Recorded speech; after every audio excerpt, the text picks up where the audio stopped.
Chadema tunajiuliza maswali, wameingia mkataba gani na kanisa? Na hii wala sio masara. Sisi kwa mwenendo wa Chadema tutaanzisha harakati maalum ya kuipiga vita kwa Waislamu isiungwe mkono, na tunaweza na tuna njia za kuongea na waumini wakatuelewa. Kwa nini? Kwa sababu tunaona wametengeneza bond kati ya Chadema na kanisa Katoliki. Kama kuna kamkakati fulani kanatengenezwa baina yao kwa ajili ya maslahi. Sasa mtu yoyote akikupambania lazima kuna namna ya kulipa fadhila.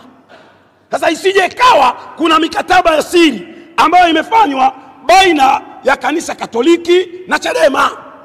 Inawezekana. Kwa namna hiyo hatuwezi kukubali. Ili taifa ni la kwetu sote.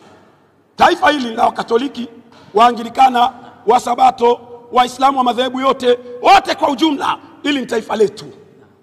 Nini sasa?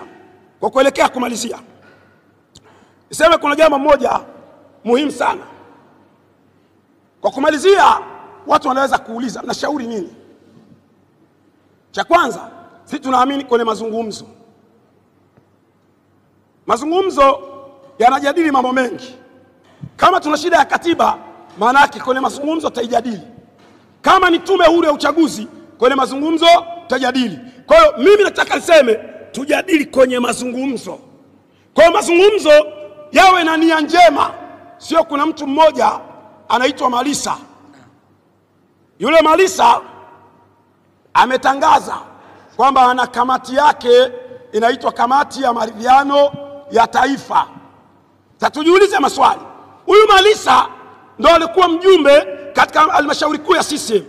Huyu Malisa ndio mtu wa kwanza kumpinga Mama Samia asiwe nani? Rais. Leo huyu anapataje kibali cha yeye kuwa ndo sehemu ya kutengeneza kamati aliyakuwa hata kabla ya machafuko tulikuwa tunajua lengo lake na nia yake? Alafu kone hayo maelezo yake, kamati yenyewe ilivyoundwa ndo kichekesho. Kamati imeorozesha maaskofu na wachungaji, alafu wakamchukua Shehe Ponda wakamdumbukiza pale ili angalau watu waseme na Ponda yumo. Lakini wachungaji zaidi ya 8, maaskofu wamejaa. Hiyo ni kamati ya kitaifa, kamati ya kanisa.